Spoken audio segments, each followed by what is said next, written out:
Assalamualaikum warahmatullahi wabarakatuh. Yang terhormat Ibu Bapak Dosen Penguji Ujian Kinerja PPG Guru Tertentu Kementerian Agama Republik Indonesia tahun 2025.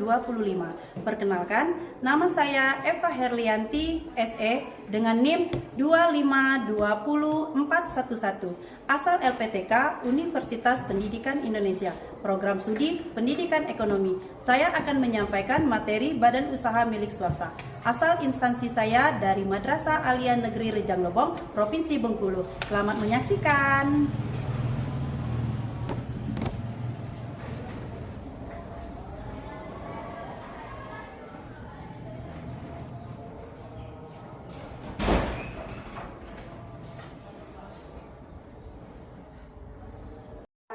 Regina segera datang ke meja piket menghadap Ibu Ina.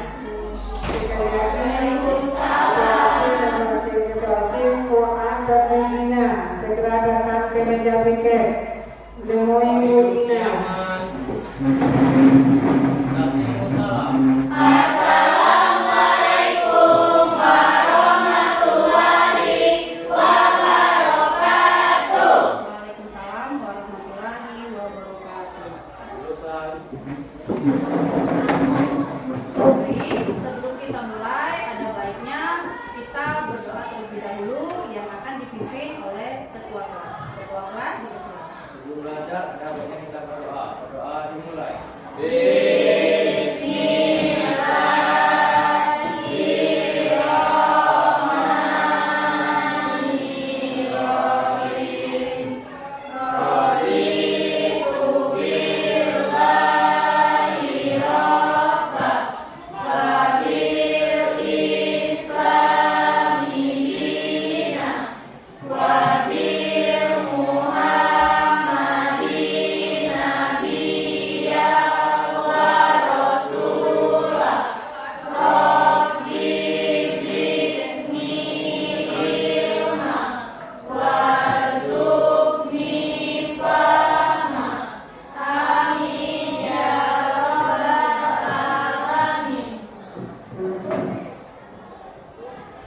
Anak-anak ibu, apa kabar hari ini?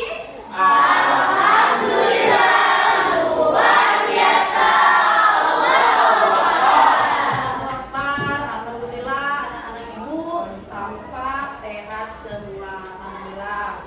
Nah, baik anak-anak, sebelum kita mulai, ibu akan mengecek kerapian pakaian, kemudian kebersihan kelasnya. Anak-anak, ibu persilakan untuk berdiri terlebih dahulu.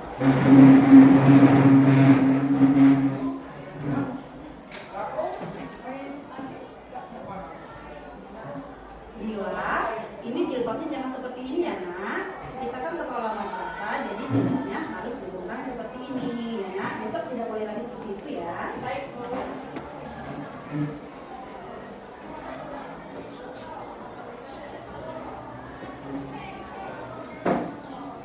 Tono, kenapa bajunya tetap di luar? Ini setelah anak muda, Bu. Besok jangan seperti ini lagi nak ya. Bajunya dimasukkan biar rapi, biar kalau anak muda biar tampil tambah ganteng. Oke? Yuk, anak-anak, coba lihat di sekeliling meja dan tempat duduk kalian. Apakah ada sampah? Kalau ada sampah, nanti silakan dibuang ke tempat sampah. Setelah itu masuk kembali. Ada sampahnya nak? Alhamdulillah, jadi anak-anak sudah tampil rapi dan kelasnya sudah bersih biar kita pembelajaran nanti bisa kondusif, aman dan nyaman. Anak-anak silakan duduk kembali. Sama-sama.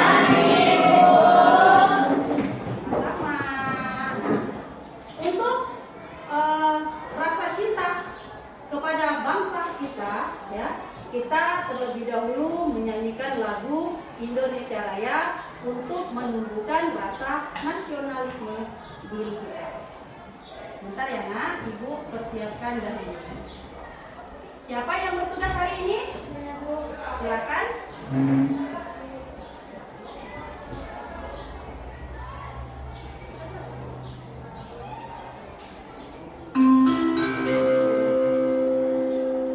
Saatnya jam ke-6 dimulai. Anak-anak berdiri dulu ya.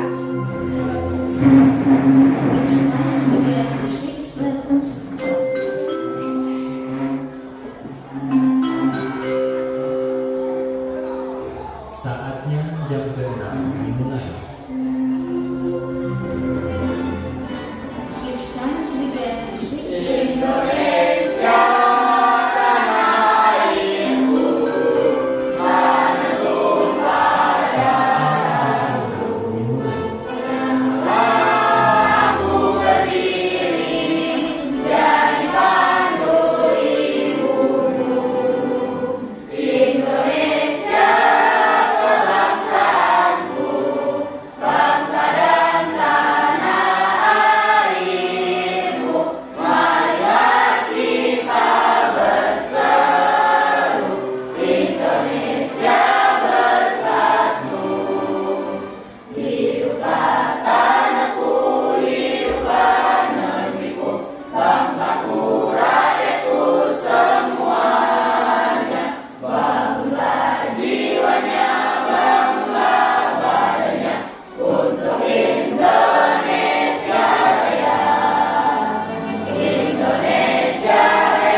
Anak-anak duduk kembali.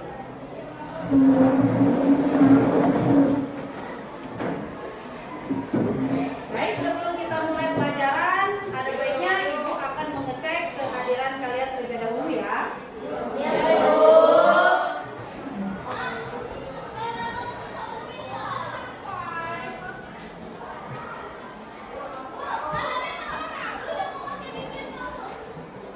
Adakah yang tidak hadir hari ini, Nak? Nihil? Iya. Contoh yang tidak sekolah kemarin sudah masuk? Wati? Nihil ya. Baik, alhamdulillah kalau kalian semua sudah hadir. Masih semangat, Nak? Alhamdulillah. Baik. Kita mengingat kembali materi sebelumnya. Sebelumnya Ibu sudah memberikan penjelasan tentang Badan Usaha Milik Indonesia. Di dalam kepemilikannya itu terdiri dari 3. Yang pertama Badan Usaha Milik Negara, yang kedua Badan Usaha Milik Daerah, yang ketiga Badan Usaha Milik Swasta. Kemarin kita sudah mengulas tentang Badan Usaha Milik Negara dan Badan Usaha Milik Daerah. Ayo, siapa yang masih ingat apa itu Badan Usaha Milik Negara? Ya, Wati, silakan. Apa itu Badan Usaha Milik Negara? Baik, Pak izin menjawab. Jadi badan usaha milik negara adalah badan usaha yang dimana modalnya itu berasal dari pemerintah atau negara. Biasanya BUMN ini ditentukan untuk menjadi layanan bagi masyarakat atau menjadi agen pembangunan. Oke, tepuk tangan. Nah, siapa lagi yang tahu apa itu Badan Usaha Milik Daerah? Ayo, Rio. Baik, Ibu bisa jawab. Badan usaha milik daerah adalah badan usaha yang separuh atau seluruh modalnya milik pemerintah daerah, yang dimana manfaatnya digunakan untuk perkembangan perekonomian daerah pada umumnya. Oke, terima kasih. Bagus sekali jawabannya. Siapa yang tahu contoh-contoh dari Badan Usaha Milik Negara dan Badan Usaha Milik Daerah? Ayo. Semangatnya luar biasa ya anak-anak. Nah, silakan topik. Badan usaha milik BUMN contohnya seperti PLTA, Pertamina, dan PLN. Sedangkan BUMD contohnya seperti pasar daerah, pariwisata daerah, bank daerah, di mana ada di Sumatera Barat yaitu PT Bank Nagari. Oke, tepuk tangan. Anak-anak, sebelum kita melanjutkan ke materi berikutnya, nah Ibu akan menampilkan tujuan pembelajaran kita pada hari ini. Sebentar ya nak, Ibu persiapkan terlebih dahulu.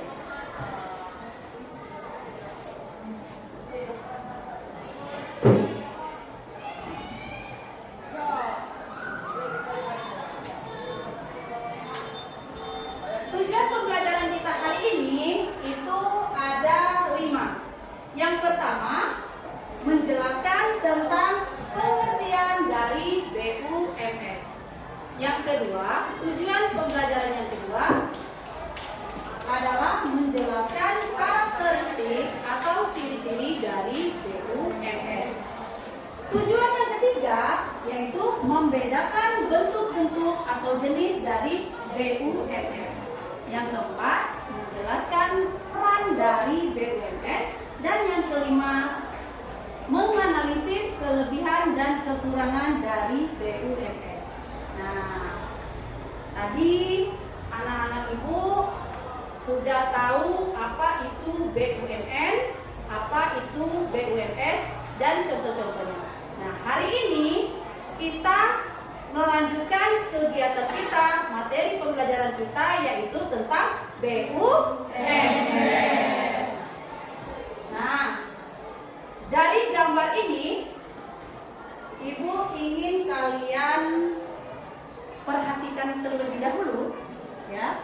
Terlebih dahulu kalian perhatikan apa yang bisa kalian lihat dari gambar yang Ibu tampilkan. Gambar minimarket, apa lagi? Warnanya mencolok. Nah, siapa yang tahu dari gambar tersebut adakah, maaf ya nak, ya, kesalahan teknis?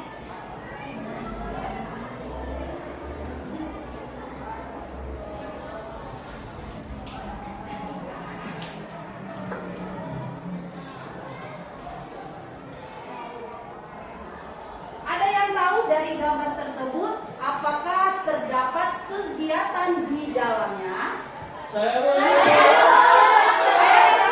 Silakan salah satu, Pati. Baik, kita menjawab lagi Bu. Jadi ada beberapa kegiatan terdapat di Indomaret. Salah satunya yaitu kegiatan jual beli. Kemudian ada pendistribusian barang, yaitu memasukkan barang dari agen menuju Indomaret tersebut. Oke, tepuk tangan Pak. Ibu jelaskan sedikit ya nak. Nah, selain ada kegiatan jual beli di dalam gambar yang Ibu tampilkan, nah, gambar tersebut merupakan salah satu bentuk dari BUMS, di mana perusahaan Indomaret ini adalah jaringan minimarket yang dimiliki dan dikelola langsung oleh perusahaan swasta, yaitu PT Indomarko Primas Tama.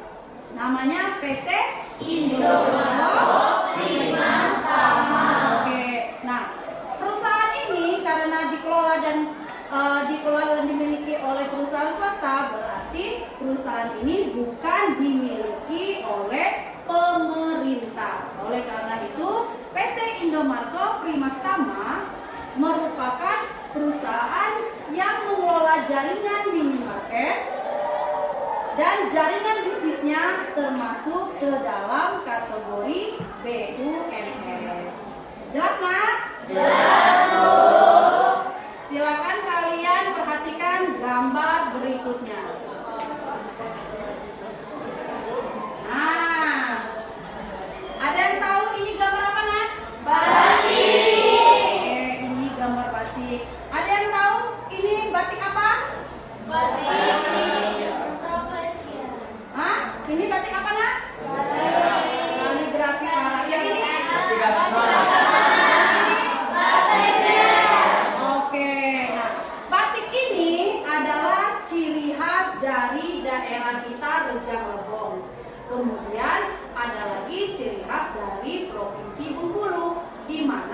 di Provinsi Bengkulu jenis batiknya itu terdapat 2 motif. Yang pertama itu motif kaligrafi Arab yang kalian sebutkan tadi ya nak, yang ini. Nah, kemudian motif yang kedua itu adalah motif Rafflesia, ya, motif Rafflesia yang mana merupakan ikon dari daerah kita. Nah, sedangkan batik Kaganga itu merupakan ciri khas dari daerah kita, menampilkan dari sekapur sirih, daun sirih, serta huruf-huruf Kaganga. Jelas nak? Bisa dimengerti? Bisa. Ada yang ditanyakan dari 2 gambar yang ibu tampilkan? Tidak. Berarti sudah jelas ya nak? Sudah. Oke, kita masuk ke tujuan pembelajaran. Tadi tujuan pembelajaran yang pertama adalah menjelaskan tentang pengertian dari BUMS. Apa itu BUMS? Ayo, apa itu BUMS? Silakan nak. BUMS adalah singkatan dari Badan Usaha Milik Negara. Badan BUMS adalah singkatan dari Badan Usaha Milik Swasta yang merupakan badan usaha yang seluruhnya atau sebagian besar modalnya dimiliki oleh pihak swasta, baik perorangan atau kelompok. BUMS berorientasi pada profit atau laba serta berproses dalam mendukung pembangunan ekonomi dan menyediakan barang atau jasa. Oke.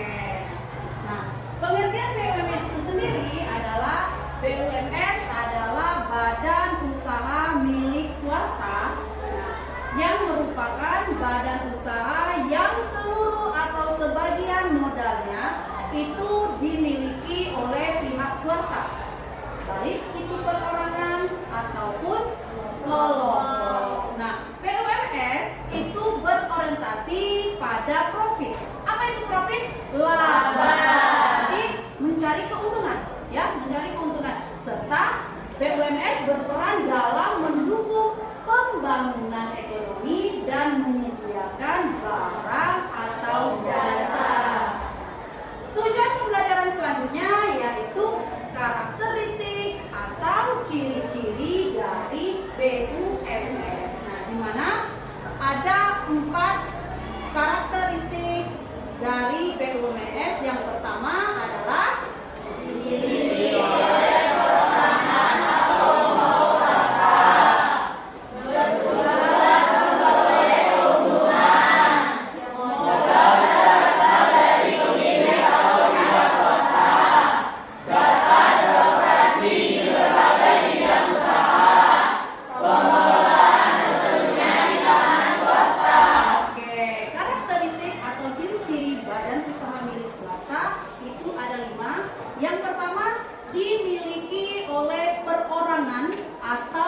kelompok swasta. Yang kedua, bertujuan memperoleh keuntungan. Yang ketiga, modal berasal dari pemilik atau dari pihak swasta. Sedangkan ciri yang keempat, itu dapat beroperasi di berbagai bidang usaha. Yang kelima, pengelolaan sepenuhnya di tangan swasta. Baik anak-anak, dari karakteristik tersebut, adakah yang bisa menjelaskan ciri atau karakteristik dari BUMS? Oke, Tina, silakan. Baik, izin menjawab Bapak. Jadi saya akan menjelaskan tentang karakteristik atau ciri-ciri BUMS. Yang pertama dimiliki oleh perorangan atau kelompok swasta. Maksudnya, modal dan kepemilikan BUMS berasal dari satu orang atau lebih yang berasal dari kalangan non-pemerintah. Yang kedua, bertujuan memperoleh keuntungan. Maksudnya, tujuan utama BUMS adalah mencari keuntungan sebesar-besarnya untuk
badan usaha. Di mana ada 4 bentuk atau jenis badan usaha. Yang pertama itu perusahaan perseorangan. Nah, di mana dimiliki dan dikelola oleh satu orang saja. Yang kedua, firma. Itu dimiliki oleh 2 orang atau lebih dengan nama bersama dan tanggung jawab yang tak terbatas ditanggung oleh bersama-sama. Yang ketiga itu CV. CV atau Commander Finance Staff.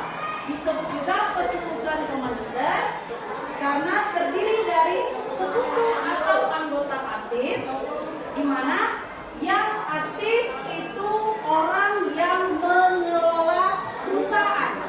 Sedangkan yang kedua yaitu sekutu atau anggota pasif, di mana yang berperan di dalam memberikan modal. Jadi sekutu yang aktif itu yang mengelola perusahaan, sedangkan sekutu yang pasif adalah orang yang memberi modal. Nah, kemudian PT atau perseroan terbatas itu modalnya terbagi atas saham dan tanggung jawab pemiliknya terbatas hanya sebesar modal yang disetor.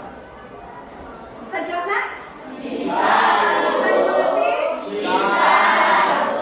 Dari bentuk atau jenis BUMS ini, adakah yang tahu contoh-contoh dari 4 perusahaan yang dibentuk oleh BUMS? Ayo.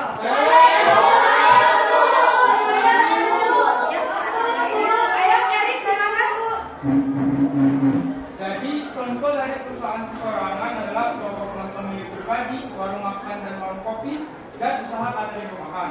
Dan contoh dari firma atau apa adalah kantor hukum, kantor akuntan publik, dan firma arsitek atau konsultan.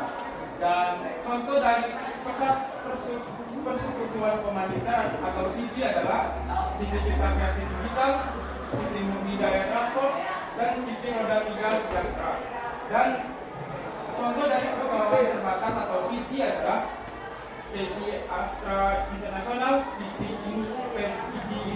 Indofood, PT Telkomsel, dan PT Goto atau Gojek Tokopedia. Oke, terima kasih. Apresiasi dia. Akhirnya untuk topik, terima kasih jawabannya. Maaf ya, nak, awal lagi. Lanjut kita ke tujuan pembelajaran berikutnya, yaitu peran BUMS dalam perekonomian. Nah, di sini ada 3 peran dari BUMS. Yang pertama, ayo Dodo. Yang pertama apa, Dodo? Pertama, menciptakan lapangan kerja, yang kedua meningkatkan pendapatan negara, dan yang ketiga mendorong inovasi dan persaingan yang sehat. Oke, peran BUMS dalam perekonomian itu ada 3. Yang pertama itu menciptakan lapangan kerja. Yang kedua meningkatkan pendapatan negara, dan yang ketiga mendorong inovasi dan persaingan sehat. Nah, anak-anak ibu, dari peran BUMS tersebut dalam perekonomian, adakah yang bisa menjelaskan ketiga peran tersebut? Ayo Ina, silakan. Baik, terima kasih Ibu. Jadi peran BUMS dalam perekonomian yaitu ada 3. Pertama, menciptakan lapangan kerja. Maksudnya BUMS membuka banyak lapangan pekerjaan bagi masyarakat. Yang kedua, meningkatkan pendapatan negara. Maksudnya perusahaan yang sudah berdiri membayar pajak kepada pemerintah yang kemudian digunakan untuk pembangunan. Yang ketiga yaitu mendorong inovasi, yang dimana maksudnya adalah persaingan antara BUMS yang mendorong inovasi atau kualitas produk yang lebih baik. Oke, tepuk tangan kasih apresiasi.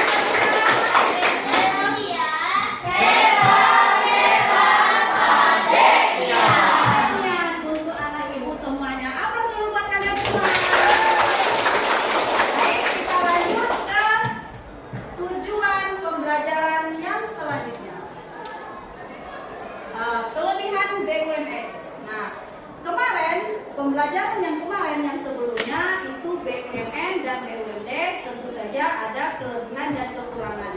Begitu juga di materi kita sekarang BUMS itu ada juga kelebihan dan kekurangannya. Di mana kelebihan BUMS adalah Tuti. Apa Tuti kelebihan dari BUMS? Ayo. Kelebihan BUMS pertama, lebih fleksibel dalam beradaptasi dengan kemampuan pasar. Yang kedua, efisien dalam pengelolaan modal, mendorong kreativitas dan inovasi. Ketiga, mempercepat pertumbuhan ekonomi. Oke, terima kasih Wati. Setelah kelebihan BUMS itu ada juga terdapat kelemahan. Nah, apa saja kelemahan dari BUMS? Itu ada 5 kelemahannya. Silakan Iwan. Bagi 3 Ibu.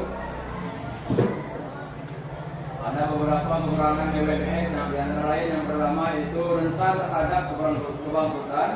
Yang kedua, orientasi utama adalah mengejar keuntungan sehingga besar menghasilkan dampak sosial atau lingkungan. Yang ketiga, terkadang kurang memperhatikan kesejahteraan karyawannya. Yang keempat, bisa menimbulkan persaingan tidak sehat. Dan yang terakhir atau yang kelima, konsentrasi kepemilikan pada individu tertentu. Oke, terima kasih Iwan. Nah, kekurangan dari BUMS itu adalah rentan terhadap kebangkrutan. Nah, yang kedua kekurangannya, orientasi utama adalah mengejar keuntungan sehingga bisa mengabaikan dampak sosial atau dampak lingkungan di sekitar. Kemudian kekurangan BUMS yang ketiga adalah terkadang kurang memperhatikan kesejahteraan karyawan. Yang keempat, bisa menimbulkan persaingan tidak sehat. Dan yang kelima, konsentrasi kepemilikan hanya pada individu tertentu. Baik anak, Ibu akan memberikan contoh BUMS di Indonesia. Silakan kalian perhatikan. Nah, dari contoh tersebut itu bergerak di bidangnya masing-masing, ya.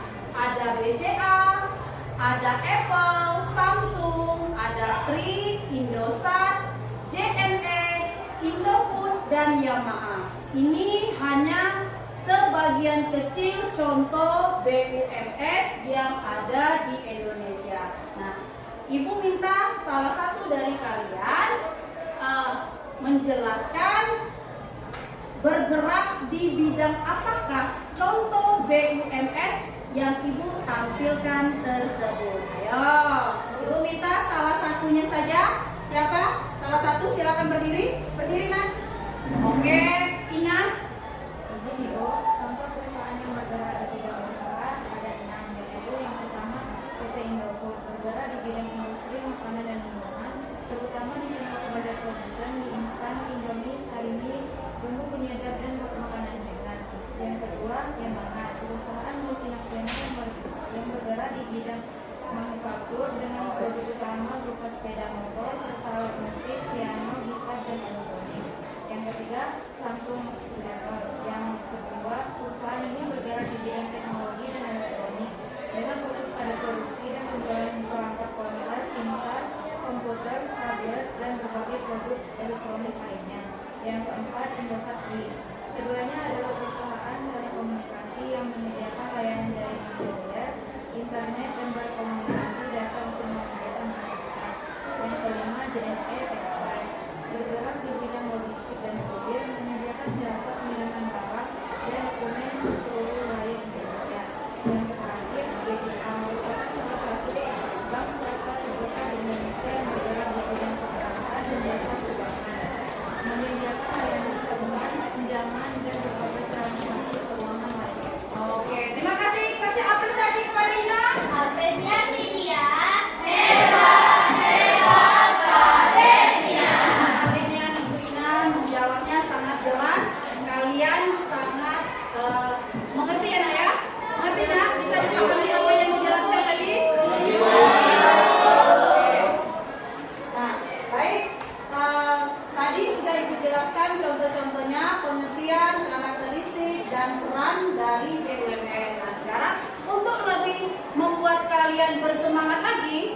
ya, kita akan melakukan ice breaking.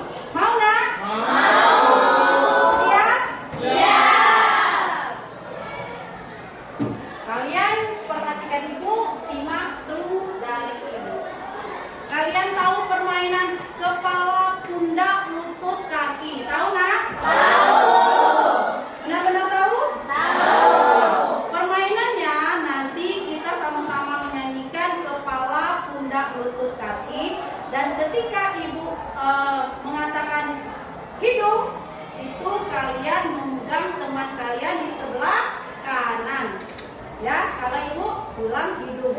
Kalau ibu mengatakan telinga, berarti ke sebelah memegang teman kalian sebelah kiri. Nah, kalau ibu bilang mata, berarti tidak ada ya. Ya, nah, kita ice breaking untuk melatih konsentrasi kalian dan menambah semangat kalian lagi. Oke? Bisa ya? Bisa. Oke, kalian semua silakan berdiri. Berdiri. Yuk kita mulai. 1, 2, 3. Kepala, pundak, lutut, kaki, lutut, kaki. Kepala, pundak, lutut, kaki, lutut, mata. Mata. Ayo. Siapa yang tidak memegang kawannya? Tadi kan tuh ibu tadi apa? Ya? Apa tuh ibu kalau ibu sebut mata? Tidak ada. Oke, terima kasih. Berarti kalian bisa paham ya? Oke, bisa dilaksanakan? Tadi uji coba saja. Tadi uji coba. Jadi praktek yang sebenarnya kita lakukan sekarang harus lebih konsentrasi. Oke, yuk mulai. 1, 2, 3. Kepala, pundak, lutut, kaki, lutut, kaki. Kepala, pundak, lutut, kaki, lutut, kaki. Oke, siapa yang tidak memegang temannya silakan duduk. Ya, silakan duduk. Ada yang tidak memegang? Pegang. Budi, silakan duduk. Nah, nanti Budi tadi kurang konsentrasi. Oke, kita lanjut. Yuk, 1, 2, 3. Kepala, pundak, lutut, kaki, lutut, kaki. Kepala, pundak, lutut, kaki, lutut, telinga. Ayo, telinga. Ayo.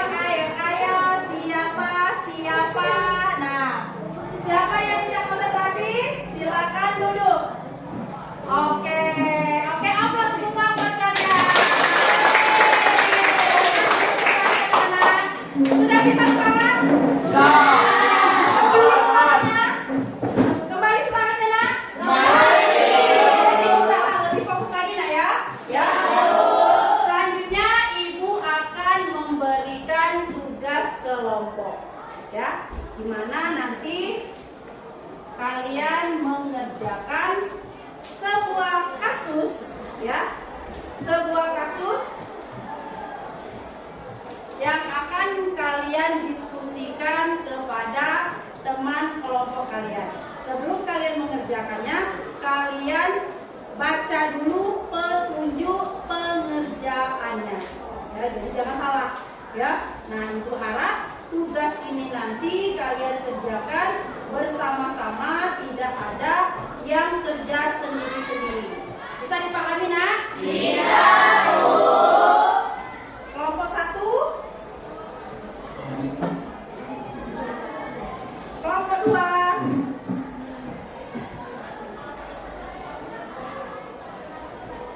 Kelompok 3. Kelompok 4. Tadi tertukar ya, nak ya. Ini kelompok 2. Nah, itu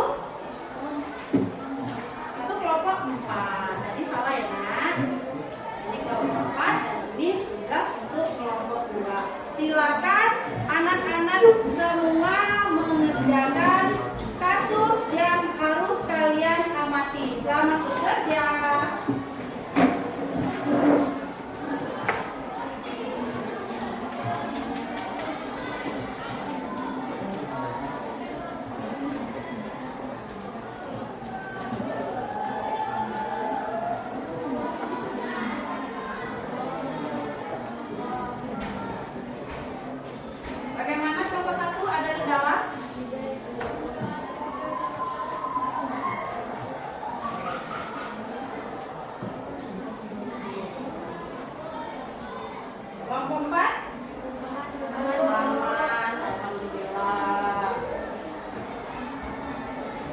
3.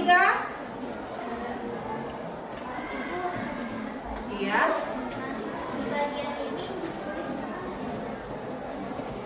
Nah, yang ini dibuat ciri-cirinya ada ya, Nak ya?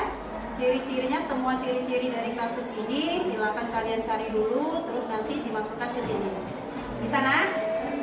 kasih Ibu. Iya. Nomor 1.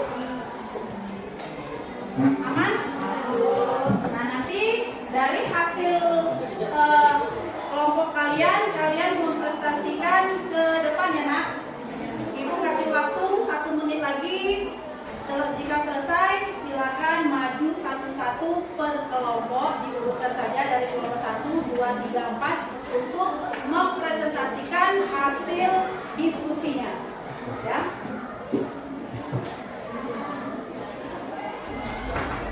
Sudah, Nak? Silakan dari jika sudah selesai nanti dikumpulkan ya. Dikumpulkan, tapi sebelum itu kalian presentasikan dulu ya.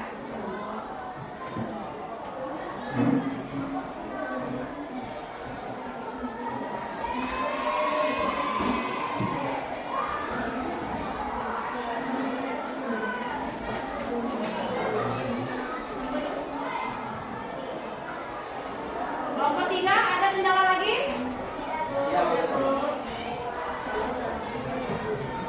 Kelompok 2 aman? Bisa menjawabnya? Bisa.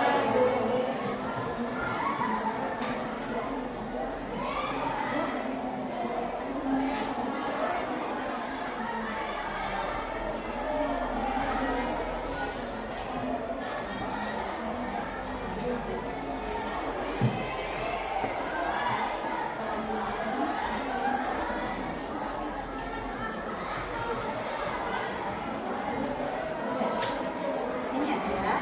Di sini tulisnya seperti ini, seperti yang Ibu sampaikan yang kemarin ya.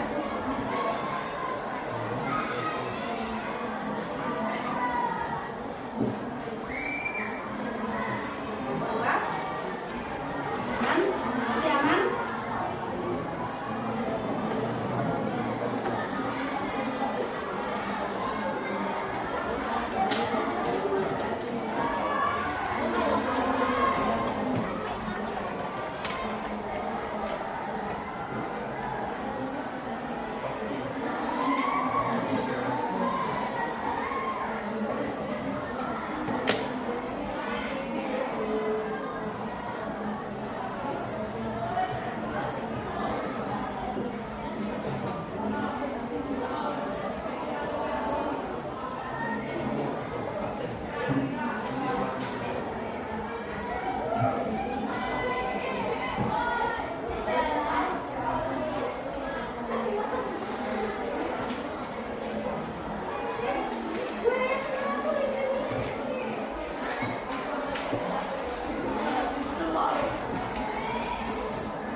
Ya. Ya. Kita dijawab dulu, Nak. Udah dijawab, nanti teman-teman kalian beri pertanyaan, kalian tinggal jawab. Ya, tinggal dijawab sesuai dengan apa yang mereka tanyakan.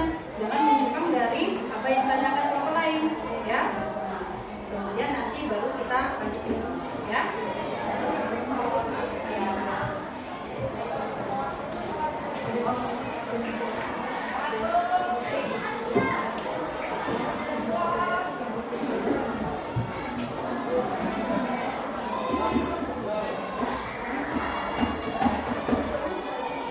Dan anak-anak, sudah selesai, waktunya sudah habis.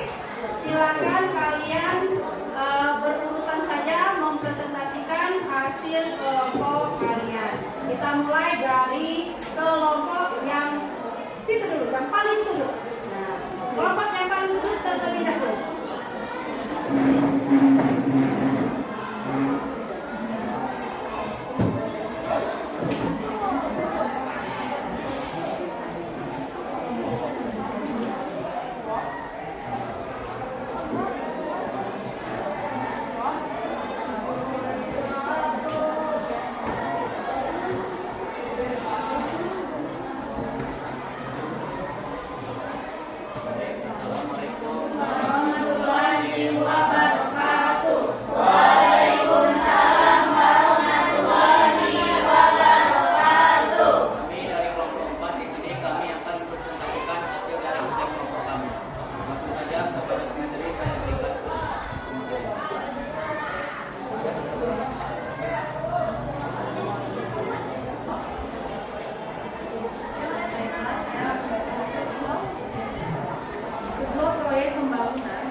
Lanjut pada jenis selanjutnya yaitu jenis usaha yang disarankan dari alasan Bawaslu. Yang pertama adalah usaha terbatas atau yang bisa disebut PT.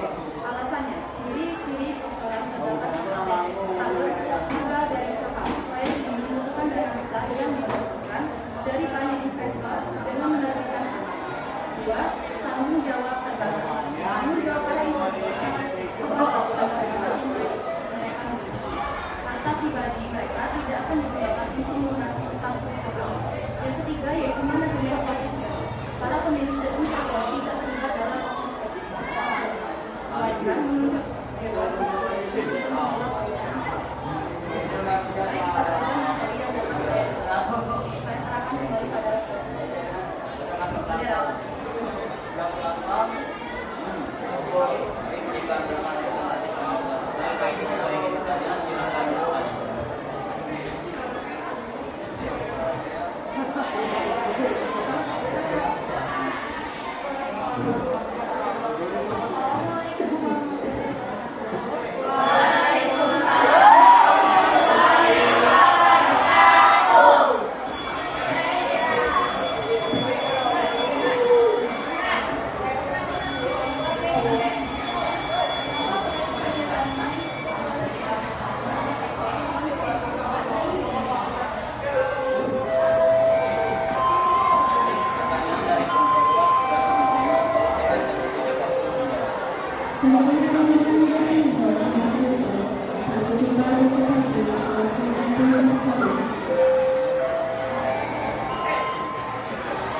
Bahkan sampai menjual beberapa barang berharga. Suatu hari, seorang menteri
Baiklah, itulah materi yang disampaikan oleh teman saya tadi. Apakah ada teman yang ingin bertanya?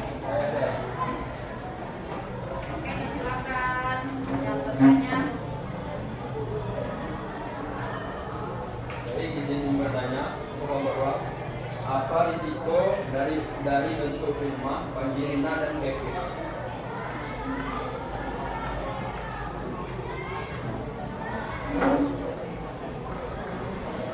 Baik, terima kasih atas jawabannya. Jadi berikan kami waktu untuk menjawab.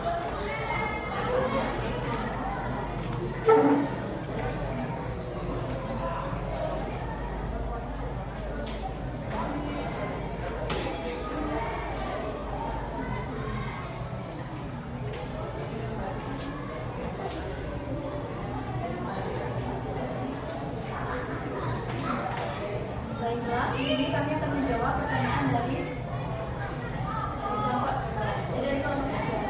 Baiklah, akan dijawab oleh Ismail.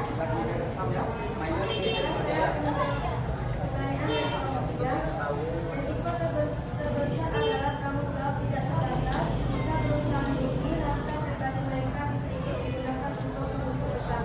Maka bisa apakah jawabannya bisa diterima? Baiklah, sekian presentasi dari kami. Terima kasih. Assalamualaikum warahmatullahi wabarakatuh. Waalaikumsalam warahmatullahi wabarakatuh. Apresiasi dia.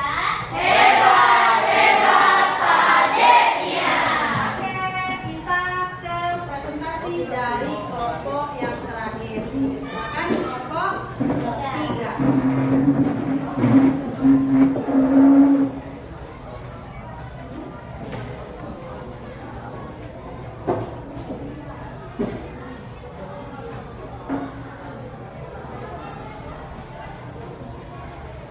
Assalamualaikum warahmatullahi wabarakatuh. Waalaikumsalam warahmatullahi wabarakatuh. Di sini kami akan mempresentasikan hasil diskusi kami yang akan dibacakan oleh Bapak. Baik, terima kasih Pak Karton, izin Ibu dan teman-teman sekalian. Jadi di sini saya akan menyampaikan hasil studi kasus kami tadi dan hasil diskusi kami yaitu 3 orang bersaudara yaitu Dian, Chandra dan Bayu ditemukan putih pakaian. Dian dan Chandra adalah desainer yang akan mengelola uang setiap hari, sedangkan Bayu yang bekerja sebagai anggota di perusahaan besar hanya bersedia menyumbang modal tanpa ikut mengurus operasional.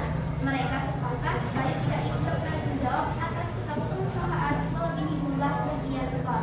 Jadi kami sudah mendiskusikan bahwa butik ini tidak didirikan dalam bentuk firma dan kami memiliki alternatif lain yang cocok untuk kasus ini, yaitu CV. Alasannya karena terdiri dari 2 jenis anggota, yaitu Dian dan Chandra adalah aktif yang mengelola butik, sementara Bayu adalah pasif yang hanya menyumbang modal. Kedua, perbedaan tanggung jawab.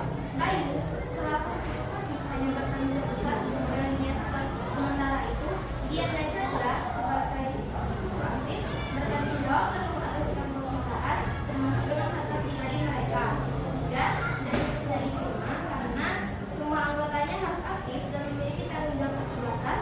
Hal ini tidak sesuai dengan kesepakatan Bayu yang hanya ingin meminta modal tanpa melibatkan operasional dan tidak ingin menanggung utang lebih dari modal. Sekian kesempatan dari kami. Dari materi yang dibacakan oleh Bagi, apakah ada yang ingin ditanyakan? Ayo, siapa dari kelompok mana yang ingin bertanya? Silakan dari kelompok 1. Baik, izin kelompok 3.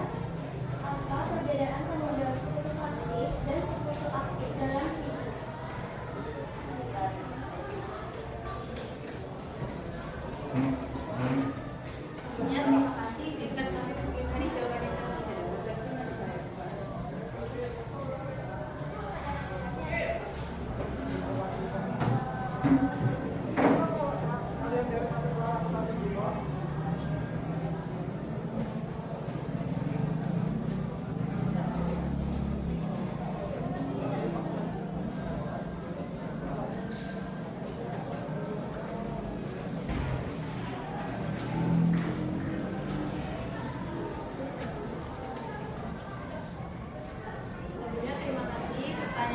menjawab kepada saudari Dewan. Baik, di sini saya akan menjawab pertanyaan dari kelompok 1. Pertanyaannya, apa perbedaan tanggung jawab antara sekutu aktif dan sekutu pasif dalam sekutu standar? Baik, sekutu aktif bertanggung jawab penuh terhadap utang perusahaan, bahkan dengan data pribadi. Sedangkan sekutu pasif hanya bertanggung jawab sebesar modal yang masuk. Sekian jawaban dari saya. Apakah bisa diterima? Baik, terima kasih. Sekian presentasi dari kami. Kami akhiri. Wassalamualaikum warahmatullahi wabarakatuh. Waalaikumsalam warahmatullahi wabarakatuh. Ya, apresiasi buat teman-teman kalian semua.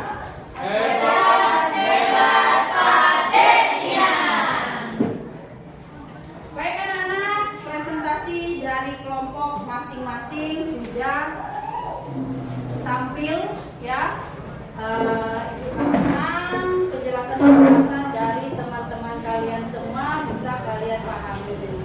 Dan kemudian Ibu akan menampilkan sebuah video ya. Nanti bisa kalian tonton.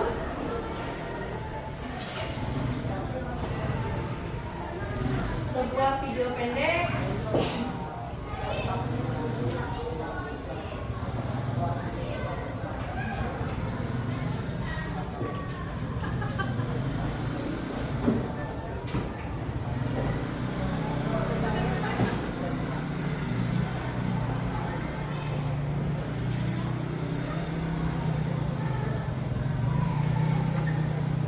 Nah, Ibu akan menampilkan sebuah video pendek untuk kalian tonton. Nanti dari sini kalian yang Ibu inginkan, kalian mengambil makna dari film tersebut.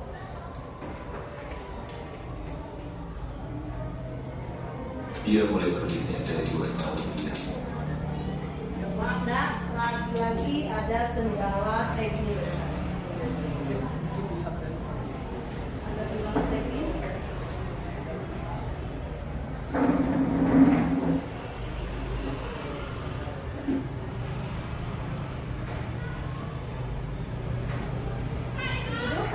Nyala nak? Nyala.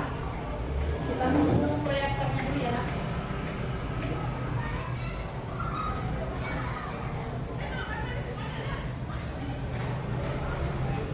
Sudah? Tampil?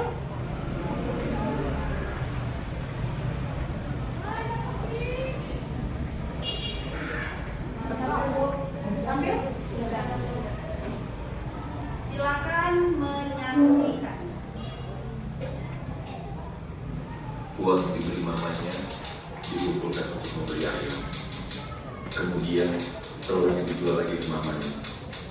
Sejak itulah jiwa bisnisnya dimulai.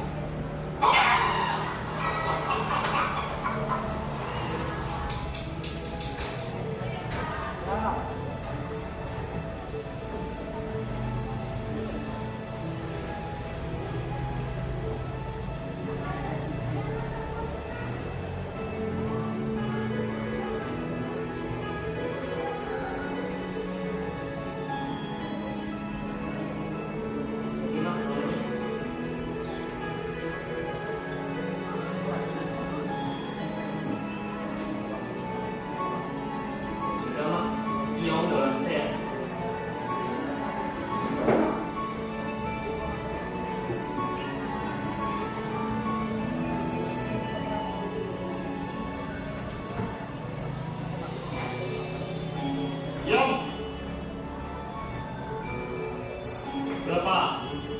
3 rupiah.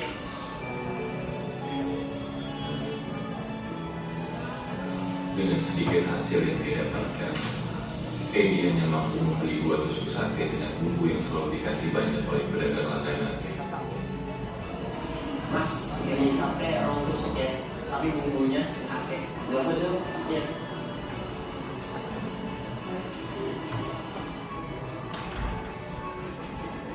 Dan itu bisa membuat semua keluarganya menikmati. Pulang sekolah, dia sempatkan untuk bekerja. Mulai dari menyusun uang yang berantakan agar rapi, Dengan setiap susunan, dia mendapat Rp1.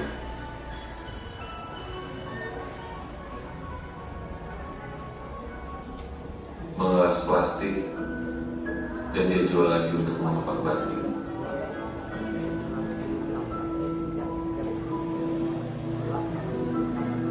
Memasang stiker di botol kecap, semua dari kecil dia coba lakoni.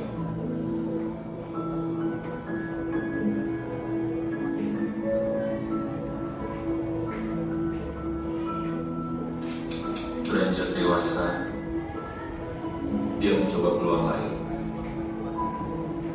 Berjualan jaket dengan mencari ruang yang kosong untuk mendapat lapak yang tepat.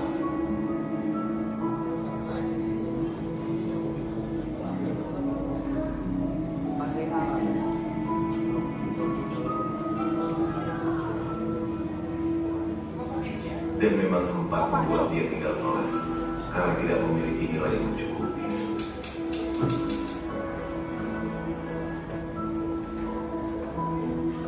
Dia pun menyempatkan diri untuk menjual foto saat malam telah tiba.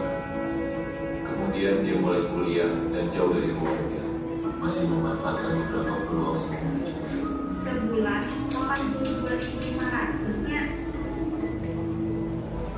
Dia mencoba menyewa sebuah rumah dengan 6 kamar dengan harga Rp82.500.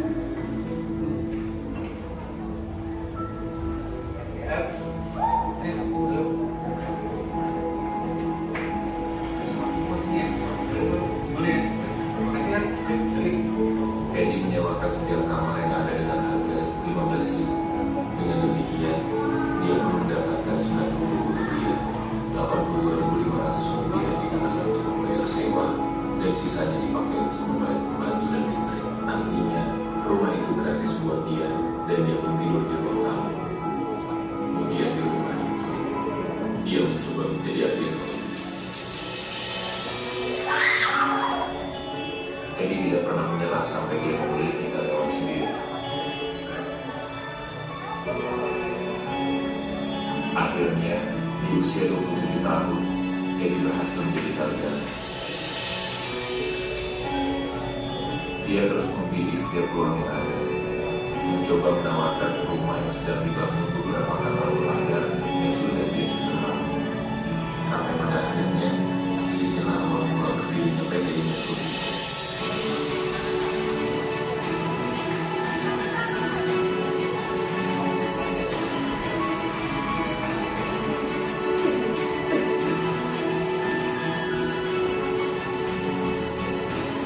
Tahun 1981, Edi sepenuhnya menjalankan usaha sendiri. PT Inusuri yang artinya Ignatius Maria Edi Sutrisno dan Budi Hartanto. Ternyata lukisannya bagus bagus sih, senang kok lukisan. Iya, lukisan itu akarnya dan macam-macam ya. Ada sejak bulan, ada alisme, dulu. Dia gambarnya coba lihat tuh, anak-anak filosofinya itu menatap masa depan. Jadi dia baru orang kampung, tapi dia bayangannya itu masa depan Indonesia itu makan sendiri itu. Sebetulnya saya itu mau di rumah, ingin tahu apa yang sudah pernah dibikin. Iya.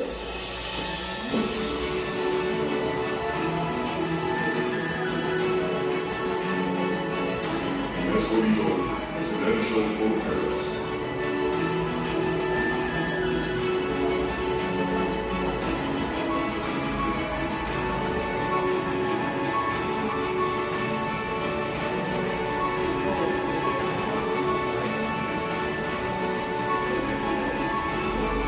Residential Hotels in Ponokina.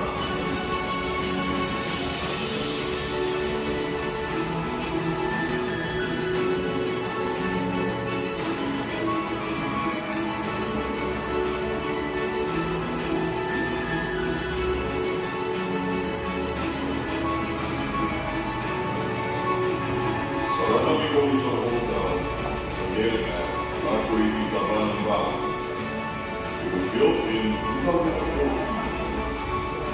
It's a hidden gem where the peaceful and serenity led to its splendid surroundings. The Swissville Rainforest Hotel Bar, located at Sunset Hotel Plaza. It was built in 2011.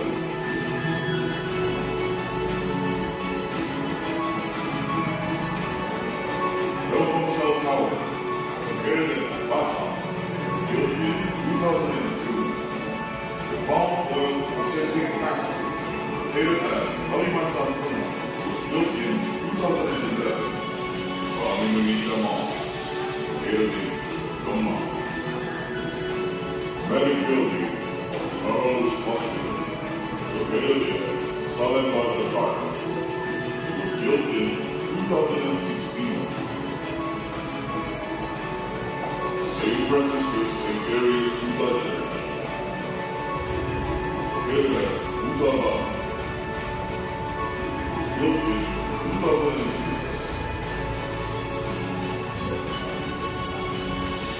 Leo Agung Church, located at Darby Warrior, was built in 2017. Johannes Church, located at Barrio, South Chicago. Pastoral Catholic Building at Cabot Road, Chicago. Historical projects in Sumatra.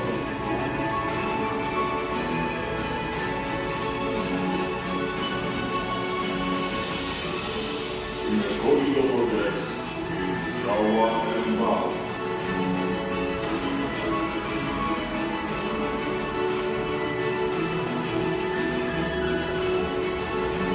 Historical projects in Kalimantan.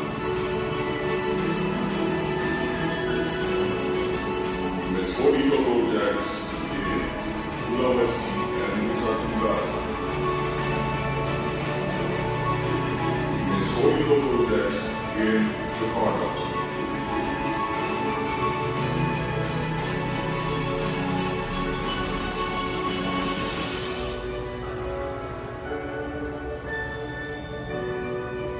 Okay, deal. Thank you.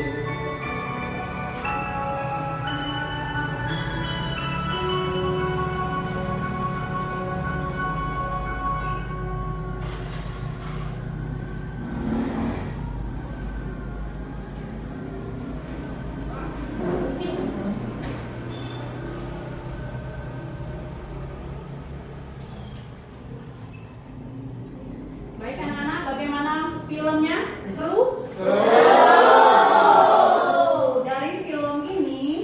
Dari film yang kalian tonton tadi, apa yang bisa diambil makna dari cerita tersebut? Ada yang bisa memberikan? Seperti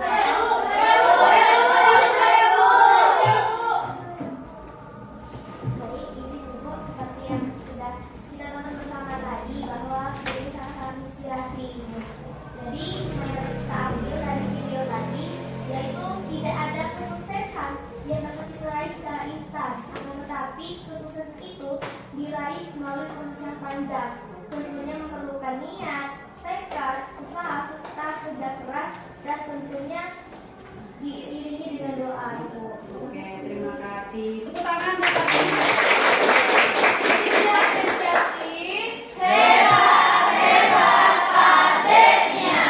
Oke, nah kembali ke materi kita tadi anak-anak tentang BUMS. Nah, di sini setelah Ibu jelaskan hal apa yang dapat kalian simpulkan. Nah, Ibu minta dari masing-masing kelompok bisa menjelaskan hal apa yang kalian dapat dari pembelajaran kita tadi.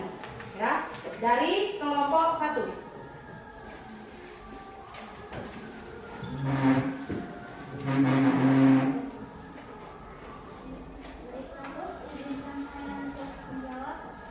Di sini saya belajar dari kasus Ina bahwa berbisnis memerlukan perhitungan yang matang karena kesalahan dalam manajemen bisa membuat kerugian yang besar ditanggung pemilik. Oke, tepuk tangan. Kelompok 2. Kelompok 2. Baik-baik, Ibu. Di sini kami mempelajari bahwa berkondominium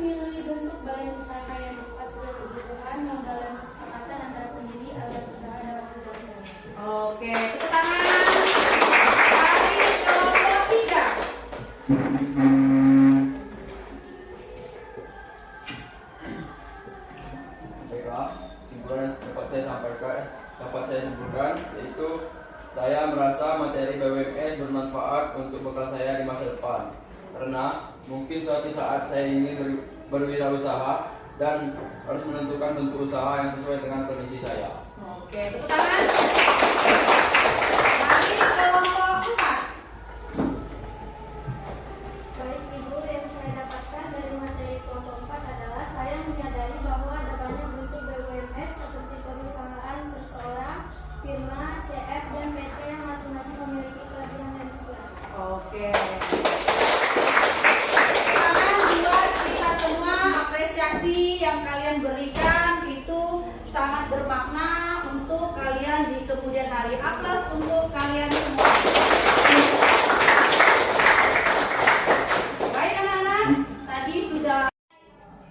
Baik anak-anak, tadi sudah kalian presentasikan tugas kelompok. Sekarang silakan tugasnya dikumpulkan.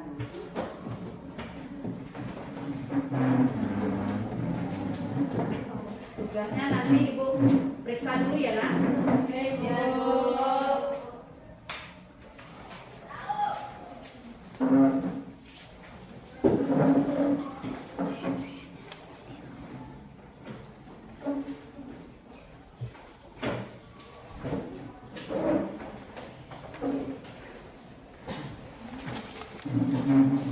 Ibu periksa dulu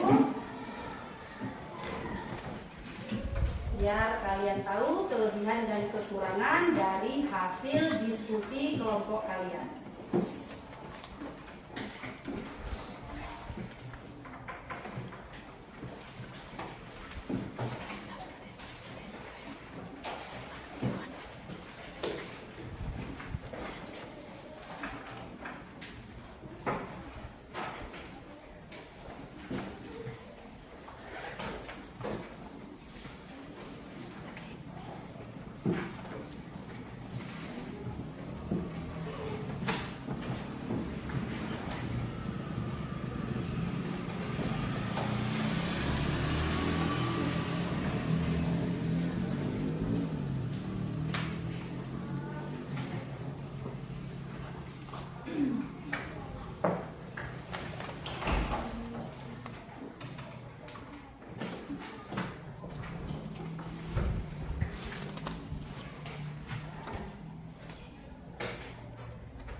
Baik anak-anak, Ibu tadi sudah koreksi hasil diskusi dari masing-masing kelompok, ya, yang hasilnya sudah bagus.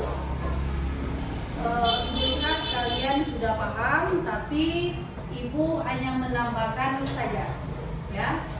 Untuk kelompok 1 itu sudah bagus, namun penjelasannya kurang lengkap, ya. Untuk lain kali silakan kalian cari lagi referensi atau sumber-sumber untuk menambah jawaban dari kasus-kasus yang akan diberikan. Jadi supaya apa?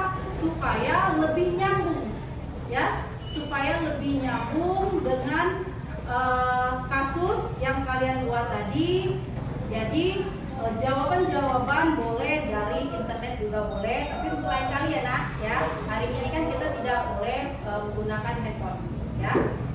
Oke. Nah, yang kedua, untuk kelompok yang kedua itu sama dengan kelompok 1. Nah, jawabannya sudah benar, tapi badan usaha yang dibentuk adalah firma. Seharusnya firma ya. Nah, di mana firma ini didirikan oleh 2 orang atau lebih atau berupa kelompok yang aktif mengelola usaha dan modal yang dikeluarkan. Pada kasus di kelompok 2 itu modalnya yang dikeluarkan lebih besar ya dibandingkan dengan kasus di kelompok pertama. Nah, di kelompok pertama itu modalnya dikeluarkan lebih sedikit, jadi badan usaha yang dipilih sudah benar ya. Sedangkan yang di kelompok 2 itu badan usaha yang dipilih salah, tapi penjelasannya sudah benar. Jadi kalian sudah kelirunya di sana ya. Nah, untuk kelompok 3 itu usaha yang dibuatkan adalah sudah benar ya, usahanya berupa butik ya, sehingga jawabannya sudah benar, tapi kurang kompleks ya, kurang kompleks. Nah, jawaban dari kelompok 3 itu tidak cocok jika berbentuk badan usaha berupa firma. Ya, karena kenapa? Tadi kan sudah Ibu jelaskan kalau firma itu badan usaha yang didirikan 2 orang atau lebih. Ya, sedangkan kalau untuk pembuatan butik itu jawabannya seharusnya perusahaan perseorangan. Ya.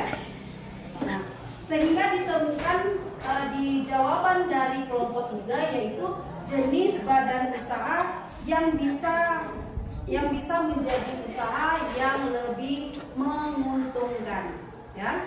Nah, untuk yang kelompok 4 ya, kelompok 4 kurang jawabannya itu pada penjelasan di badan usaha. Mana yang kelompok 4 tadi? Nah, ya, itu penjelasannya kurang di badan usaha yang sebaiknya seharusnya ambil karena hanya menjelaskan modal saja. Kalian tadi pas diskusi presentasi itu cuma menjelaskan modal yang didapat, tapi tidak menjelaskan penerbitan saham ini ya, dapatnya saham ini dari mana.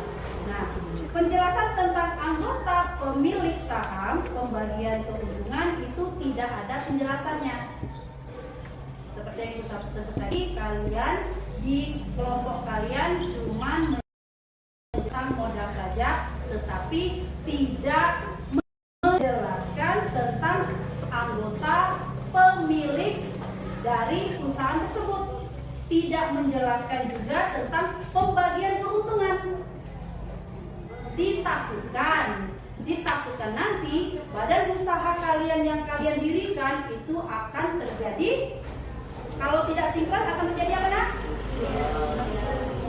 Kerugian. Di dalam administrasinya akan terjadi perselisihan ya. Resikonya nanti akan apa? Ribut di dalam akan terjadi apa?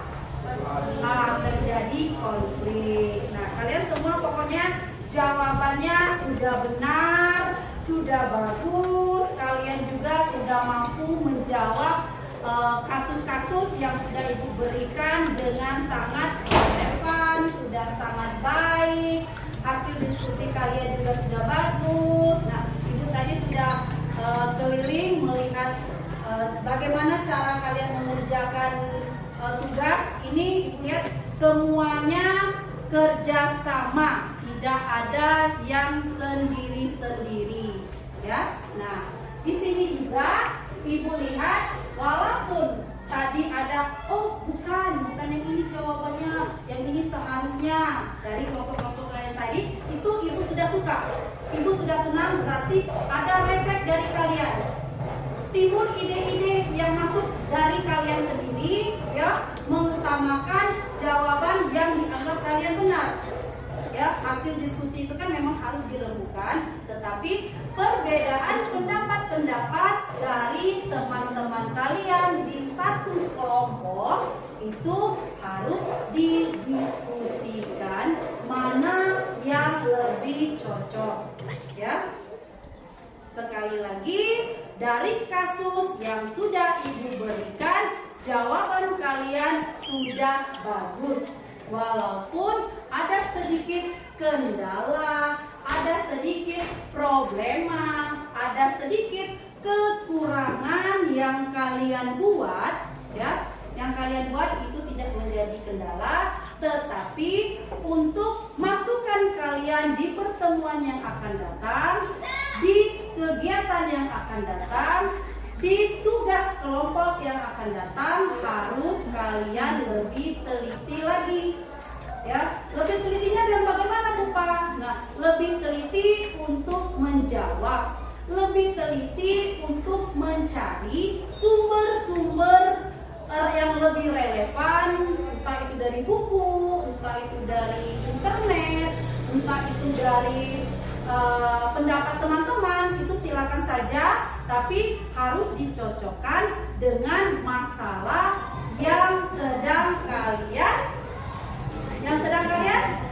hadapi. Oke anak-anak, itu saja mungkin penjelasan Ibu untuk lebih kalian Ibu jelaskan. Ibu sudah jelaskan tentang materi BMS. Kemudian kalian juga sudah mengerjakan tugas kelompok. Nah, sebelum kita berakhir pembelajaran kita, Ibu akan memberikan tugas kembali dengan kalian untuk kalian kerjakan di rumah. Ya, tugasnya adalah silakan kalian menyimpulkan, mereview. Silakan kalian mereview atau menyimpulkan kembali materi yang sudah Ibu sampaikan tadi tentang BUMS. Tugas tersebut kalian buat dalam bentuk vlog mini. Ya, silakan kalian buat tugas tersebut ke dalam vlog mini. Bisa nak? Bisa. Bisa ya. Nah, hasil tugas kalian tersebut nanti kalian kirim melalui link yang sudah Ibu kirim di grup WA. Ya, silakan kalian nanti buka WA setelah pulang sekolah. Kalian buka WA, ada link, kalian kirim tugas itu ke link yang sudah Ibu kirimkan. Bisa ya nak? Bisa. Baik, sebelum kita berakhir pembelajaran kita ice breaking kembali. Oke? Kita ice breaking kembali. Nah, silakan anak-anak Ibu berdiri terlebih dahulu. Tadi ice breaking kita memakai lagu kepala, pundak, lutut kaki. Sekarang kita rubah, ya. Kalau Ibu bilang 1, tepuknya 1. Kalau Ibu bilang 2, tepuk 2. Kalau 3, tepuk 3. Ingat ya, kalau Ibu bilang tepuk 1 kali tepuk. Kalau 2 berarti tepuknya 2 kali. Kalau 3 kali. Kalau Ibu bilang kanan, berarti kalian memegang teman kalian di sebelah kanan. Atau gini saja, kalau Ibu bilang kanan, angkat tangan kiri. Nah, ya, angkat tangan kiri. Kalau Ibu bilang kanan, berarti angkat tangan kiri. Nah, berarti sebaliknya. Ya, bisa? Bisa. Kalau Ibu bilang 1, 2, berarti tepuknya 1 kali, 2 kali. Kalau Ibu bilang kanan, berarti tangan apa yang diangkat? Kiri. Nah, itu kembali mengetes konsentrasi kalian. Kalau kalian konsentrasi, tidak ngantuk, tidak lesu, kalian bisa melakukannya. Bisa nak? Bisa. Kita uji coba terlebih dahulu. Mau tepuk di sini? Apa tepuk di meja nak?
Baiklah